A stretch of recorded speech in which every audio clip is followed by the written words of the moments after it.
Aventureros, ¿conocéis los mensajes ocultos de las obras de arte y las historias más profundas que siguen en su interior? Si hoy en día nos desplazamos hacia el Museo del Prado, probablemente pensaremos pues, en la maja vestida, en la maja desnuda, en obras de Goya, como el quitasol, las pinturas negras. Pensaremos en obras de Velázquez, algunas con misterios tremendamente manidos, como son las Meninas, pero de vez en cuando nos encontramos con obras que habitualmente pasan desapercibidas prácticamente ante nuestros ojos y que si no conociéramos la historia de fondo que sigue atrás de ella, jamás nos pararíamos y nos deleitaríamos no solo con lo que estamos observando, sino con una historia que vamos a contar hoy. Porque aventureros, llegan a Desafío Viajero los secretos de las obras de arte. Comenzamos.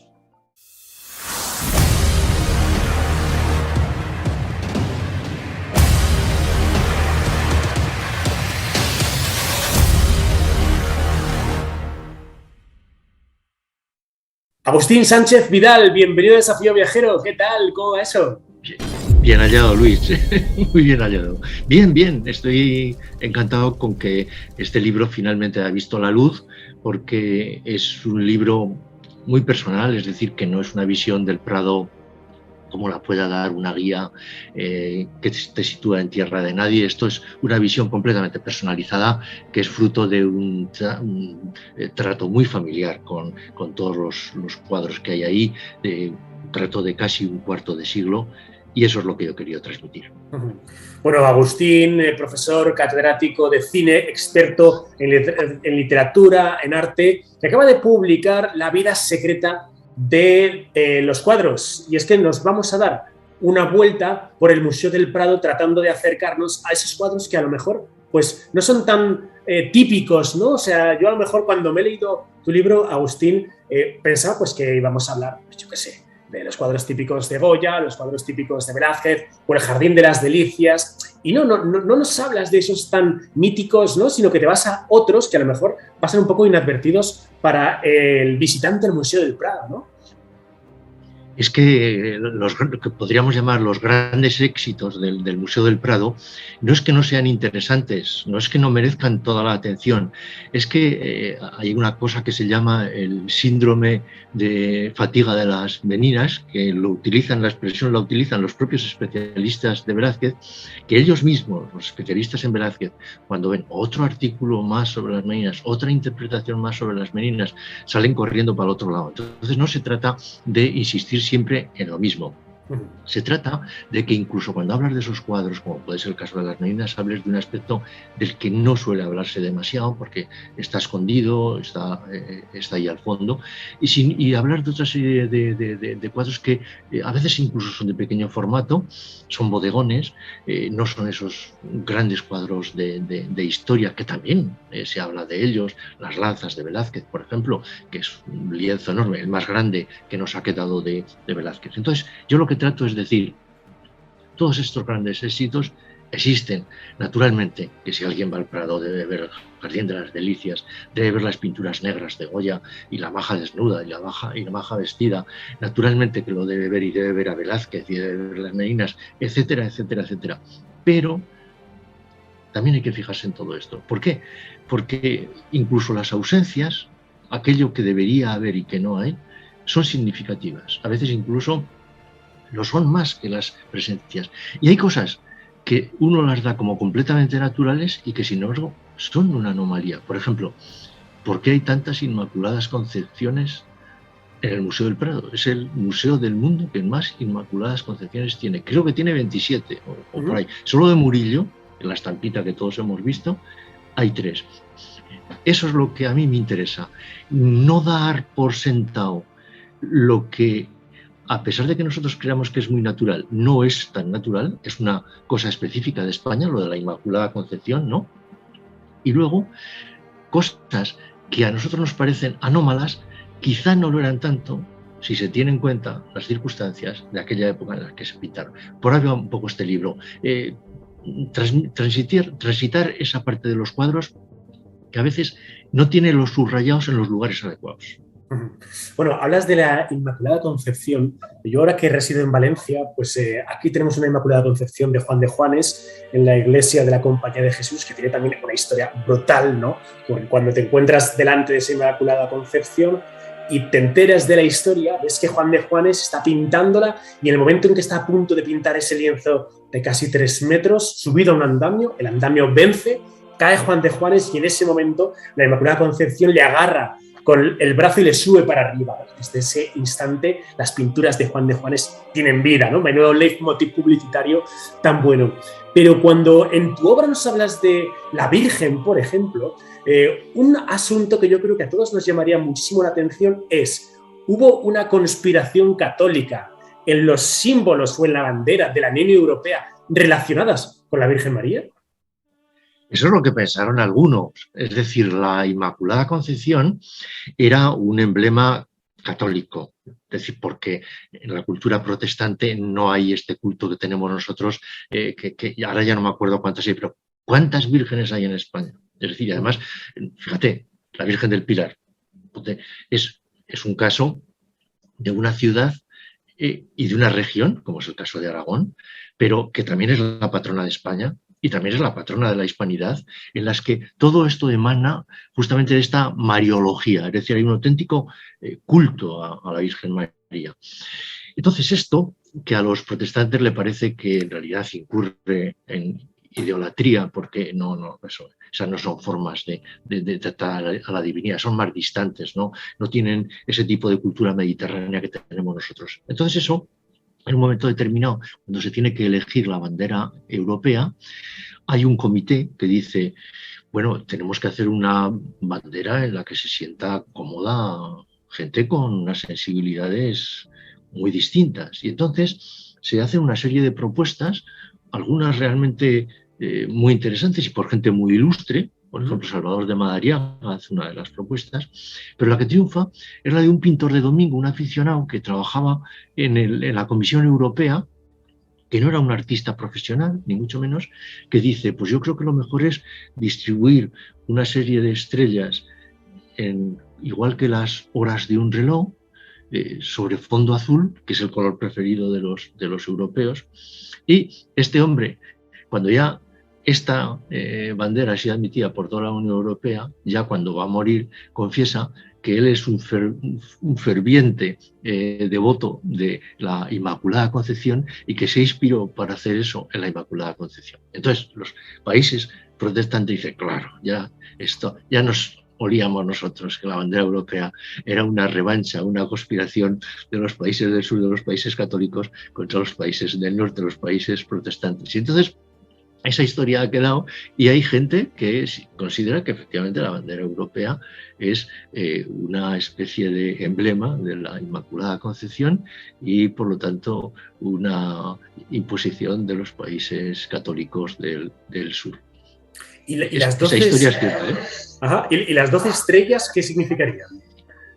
Las 12 estrellas son las que tiene la doncella del Apocalipsis. Es que la Inmaculada Concepción es una iconografía que surge sobre la imagen de... en el Apocalipsis hay una bestia, la bestia de Babilonia, la ramera de Babilonia, y hay otra figura femenina que se le opone, que lo que viene a indicar es como la parte impura y la parte pura de esas dos mujeres, de la condición femenina que representan, y entonces esa mujer, la que representa la parte benévola, la parte pura, tiene 12 estrellas que la rodean y que el número 12 es un número que tiene muchos emblemas detrás, es un símbolo astronómico, es decir, que viene de los babilonios, los 12 meses del año, las 12 horas del día, es decir, el sistema sexagesimal, pero también son las 12 tribus de Israel, son los caballeros de la mesa redonda.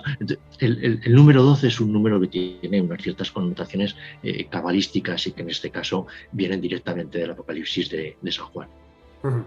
Bueno, si hablamos de asuntos bíblicos, yo creo que uno de esos asuntos que a todos nos choca y que todos, cuando vemos una imagen de esto, nos llama mucho la atención, es esa torre de Babel, ¿no? Esa confusión de las lenguas que Dios provoca por esa osadía del hombre por tratar de alcanzar el cielo con una construcción. Creo que la de Brevel el Viejo es la más famosa, la que todos vemos en todos los cuadros, pero aquí nos cuentas cómo en el Prado hay una Torre de Babel escondida. Sí, hay una que es del hijo de Peter Bruegel. Peter Bruegel tuvo varios hijos, uno de ellos, que es Jan Bruegel, lo que hizo fue seguir mucho los modelos de su padre, y entonces no está expuesta porque digamos que hay obras de mayor categoría y el Prado tiene 20.000 obras, pintura solo tiene 8.000 y en las paredes solamente caben 1.700, entonces no cabe todo. Pero sí que se puede ver, se ha visto, en alguna exposición temporal, se ha visto, y yo la vi en una exposición temporal y por eso me llamó la atención. Y entonces lo que llama la atención es justamente esto, es decir, que normalmente los museos de tradición protestante tienen muchas torres de Babel y además hubo incluso familias enteras, talleres, que estaban especializados en pintar torres de Babel porque era una consigna protestante. ¿Por qué? Bueno, porque la torre de Babel más conocida, la que tú has mencionado, de Peter Bruegel, los edificios que se pintan son edificios que están en Roma. Es decir, que la torre evoca el Coliseo, la torre evoca el Castello Sant'Angelo, que es el castillo que está junto al Vaticano. Entonces, en cierto modo, lo que viene a representar la Torre de Babel, que era el gran emblema de Babilonia, es que Roma era en ese momento otra Babilonia. Estaban construyendo la Basílica de San Pedro, no la acababan nunca. Estaban, digamos, pasando la gorra por todos los países de la cristiandad. Y justamente esas bulas que hicieron provocaron la rebelión de Lutero y el luteranismo, el protestantismo de Alemania. Entonces, poner la Torre de Babel era decir, Roma es corrupta. Y hay quien piensa que justamente por esa razón la Torre de Babel no tuvo en España este tipo de predicamento, porque era una consigna protestante, y en el Museo del Prado pues apenas hay torres de Babel y no son de primera fila, son torres de Babel, digamos, epígonos, son ecos de ecos, no desde luego la enorme calidad que tiene la torre de Babel de Peter Bruegel el Viejo. Qué bueno. La verdad es que me resulta muy interesante, por ejemplo, cómo en las obras del Prado vemos, sobre todo a Velázquez, ¿no?, pintando muchas veces los bufones, los enanos o gente con anomalías de la época que solían estar muy, muy, muy cerca de los reyes, ¿no? Me viene a la cabeza, por ejemplo, bueno, pues esa obra de La mujer barbuda, que yo siempre pensé que era pues un ser inventado, pero no, esto es una señora que existió de verdad y que estaba casada, y nos cuentas en tu obra que le crece la barba a partir de los 39 años, ¿no? Por eso me llama mucho la atención esto, ¿no? De por qué se hacían rodear, sobre todo, pues de personas con enanismo o pues gente con este tipo de anomalías. Claro, ¿por qué los reyes, por tanto, tienen esa necesidad de rodearse de enanos, ¿no?, que luego son, de hecho, representados pictóricamente? Bueno, los reyes necesitaban los bufones o lo que se llamaba hombres de placer, porque tenían una etiqueta muy rígida. La etiqueta que había en España era posiblemente en su época la más rígida de Europa.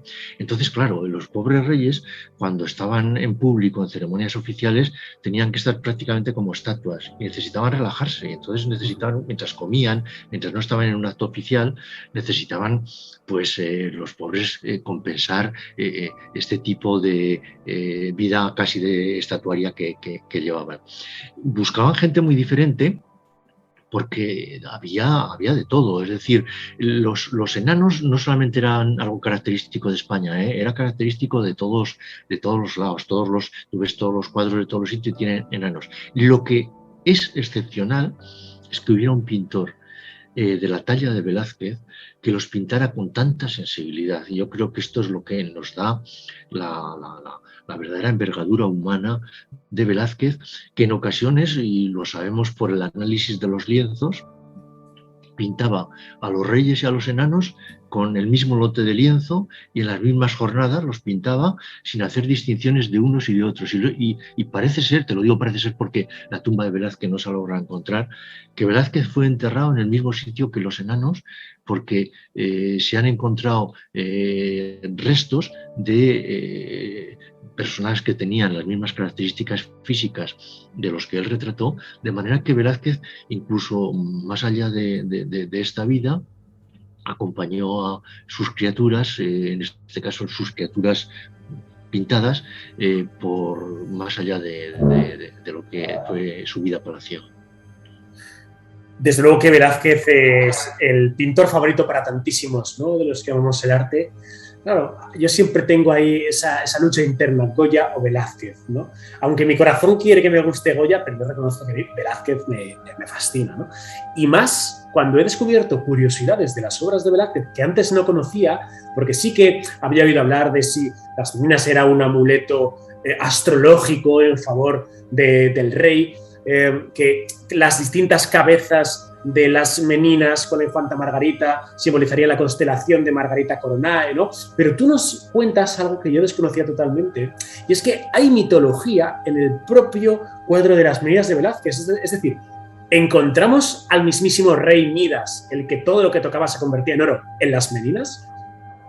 Está detrás de Velázquez, es decir, las meninas, hay un autorretrato de Velázquez que está pintando un cuadro y detrás hay una pared.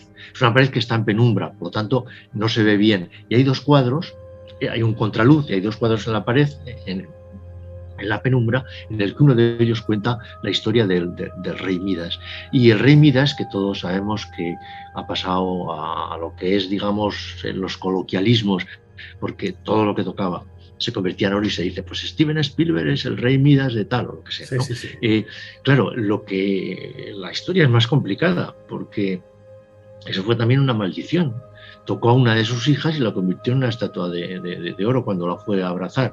Cuando intentaba comer, los objetos se convertían en oro y el oro no se come.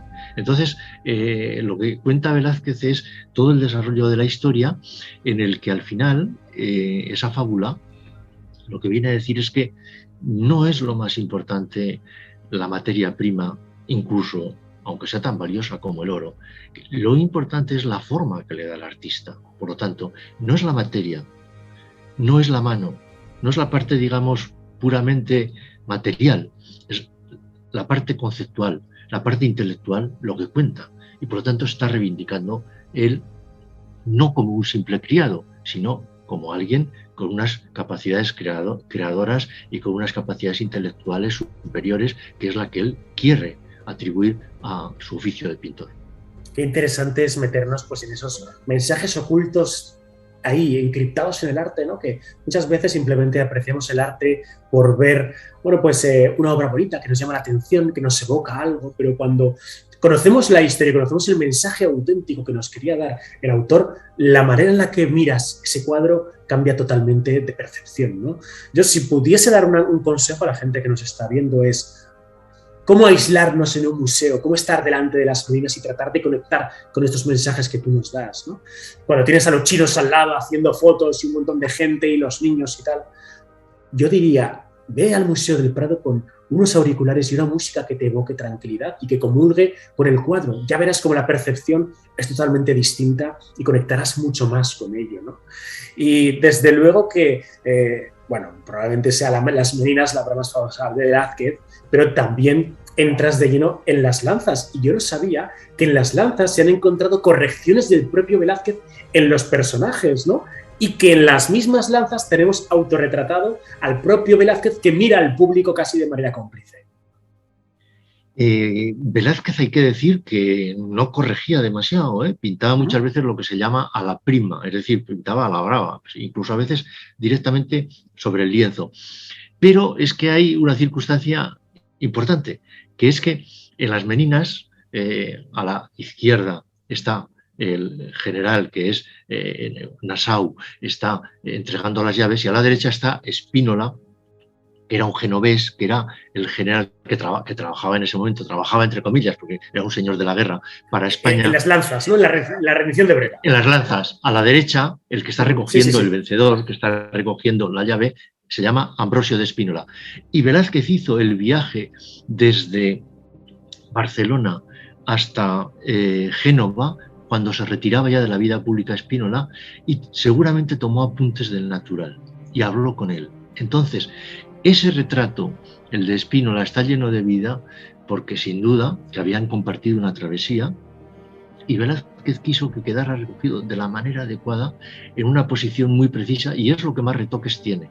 Las cabezas del vencido y el vencedor, y las manos, y cómo se comunican, que es el centro de toda la composición. Si se traza una aspa, las dos diagonales, está exactamente en el centro, ese gesto de magnanimidad, ¿no? El uno que le entrega las llaves y se va a arrodillar, el otro que no le deja arrodillarse, ¿no? Spínola no deja arrodillarse a Nassau. Eso le costó muchísimo a Velázquez, lo que más le costó de todo, porque quería que quedara claro que la guerra no tiene por qué ser algo que haga perder la dignidad de la gente. Ese es uno de los mensajes de las lanzas. Muy bueno, muy interesante. Y ya para terminar, Agustín, me gustaría que hablásemos un poco de mi historia favorita del Museo del Prado, y es ese famoso cuadro de Danae recibiendo esa lluvia de oro, y cómo esto está relacionado con un momento del año que a todos nos gusta y que salimos fuera para mirar las estrellas, que son las Perseidas, ¿no? ¿Nos podrías contar a grandes rasgos la historia de Danae y cómo se relaciona con las Perseidas, con la lluvia de estrellas? Pues la historia, pues es cuestión de conocer la historia completa. La historia que cuenta ahí Tiziano, el cuadro al que estás aludiendo, es un cuadro de Tiziano precioso.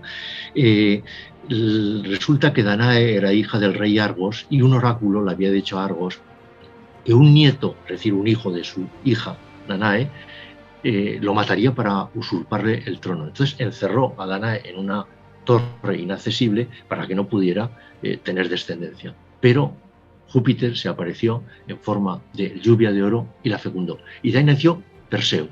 Y Perseo se casó luego con la princesa Andrómeda y tuvieron entonces descendencia, que son las Perseidas. Entonces se supone que esa lluvia de meteoritos que llamamos las Perseidas, que también se cristianizaron como las lágrimas de San Lorenzo, porque se supone que son las lágrimas que lloraba San Lorenzo cuando lo estaban haciendo a la parrilla, que es la festividad del 10 de agosto, que es cuando se ven las Perseidas en todo su esplendor, proceden efectivamente de esta fábula. Día grande de Huesca, ¿eh?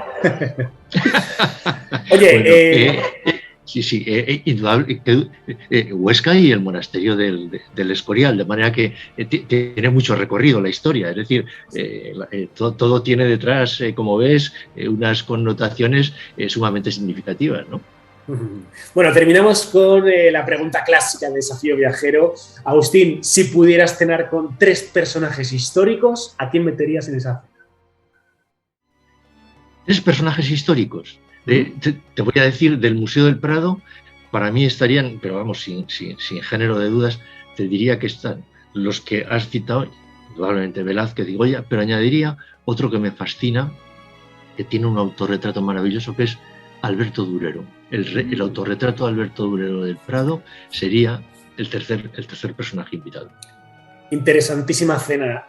Bueno, pues aventureros, voy a poner el enlace de donde podéis acudir si queréis haceros con La vida secreta de los cuadros, una obra interesantísima donde vais a conocer una parte menos conocida, un recorrido diferente, como nos cuenta Agustín Sánchez Vidal, del Museo del Prado.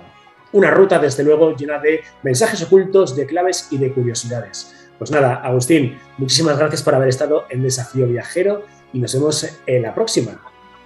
Muchísimas gracias, Luis, y espero que sea pronto. Venga, aventureros, nos vemos el próximo día y sed felices. Hasta la vista.